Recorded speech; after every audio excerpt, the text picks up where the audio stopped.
What's going on, Born for Sports, on this beautiful Thursday morning in NYC? Giants, Jets. You know what? It was hyped up before the season. This was going to be an important game. Unfortunately, the Giants have not lived up to that billing, trying to get themselves back into playoff contention. Hanging by a thread, I would say. Team has looked much better the last couple of weeks. They had a tough loss against Buffalo, a game they probably should have won, and also a win last week as they hung on for dear life to beat Washington. Well, crosstown rivals, MetLife Stadium. It's going to be an atmosphere this Sunday. Giants need this game badly. They need this game badly if they want to have any delusions or any thoughts of, I should say, a run to try to make the playoffs.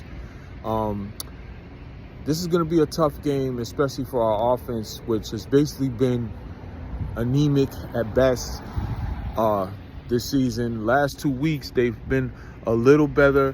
Tyrod Taylor, we haven't scored a lot of points. But Tyrod Taylor clearly has better command of this offense this year, dealing with the same problems of the offensive line that Daniel Jones has. But they've been more functional and played a lot better. And the team seems to be more hyped up, more excited to make plays out there, it seems. But the thing about it is, Andrew Thomas is possibly coming back. It sounds like what I saw reports today. I would be very cautious on that. It just sounds like out of the reports today that I read this morning that Andrew Thomas most likely might not play. He's trying to play, but he might not play. It might be another week since they're ramping him up and he's been out for a few weeks. So, we'll be out without our top offensive lineman. We all know what he means to this team. Andrew Thomas, he's one of the best left tackles in football. So we need him, and looks like we're not going to have him this week, but we will see what the final injury report is tomorrow. John Michael Schmitz, our rookie center, he's going to be important too. He looks like he has more of a shot to play than Andrew Thomas does. That would be a welcome addition to get him back, because this Jet defense, they're really good, man. I ain't going to even hold y'all. They're really good. They got a very good pass rush. Their secondary is very good. We know that. And it sounds like Sauce Gardner and DJ Reed will be back this week. So they're gonna be mostly at full strength on that defense, man. They're gonna be ready. And the Giants are gonna have to block them up, because we all know they bring pressure. Quentin Williams on that front seven. His brother also, he's a menace off that edge too. So, we're gonna have to come up with a game plan to attack them, and I'm sure David will have something cooking for them. They seem to be more worse against the run than they are against the pass, which is the strength of the Jet defense. But so I would expect a heavy dose of Saquon this week, I should say. I would definitely think Saquon will be factored into this run game. They'll try to run the ball. We'll see if it'll be effective enough, because the Jet defense, like I said, they're really good. They're probably the best unit out of both teams currently putting on the field, out of all the units in every phase of the game of both teams together combined. So because I look at the Jet offense, I'm not really intimidated at all by them. The Giant defense has been playing well last couple of weeks, man. They've been playing, they've been balling, and they're the reason why we even haven't had a chance to win both of these games, because they held a high-powered Buffalo attack to, 14 points? Held Washington to 7 points last week.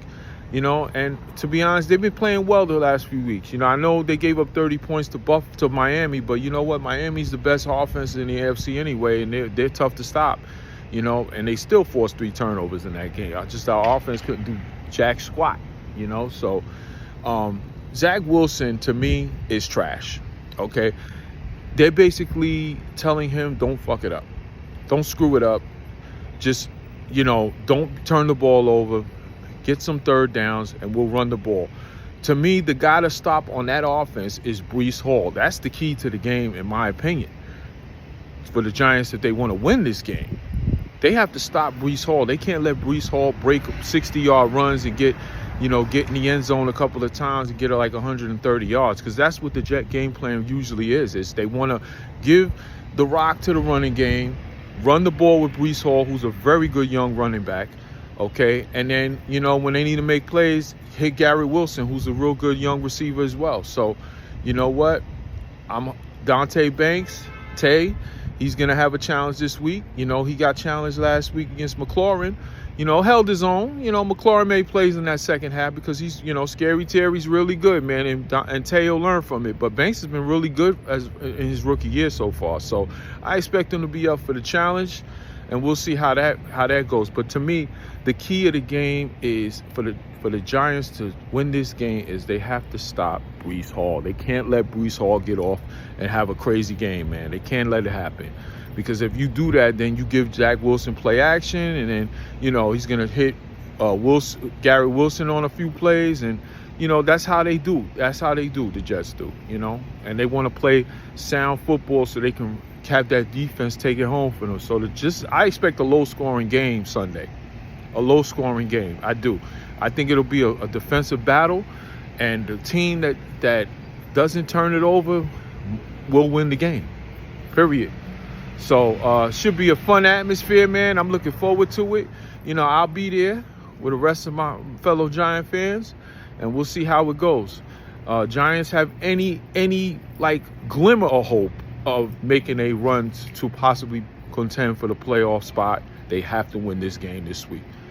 Don't forget to like, don't forget to share this content, and subscribe to Born for Sports. Let's go Giants.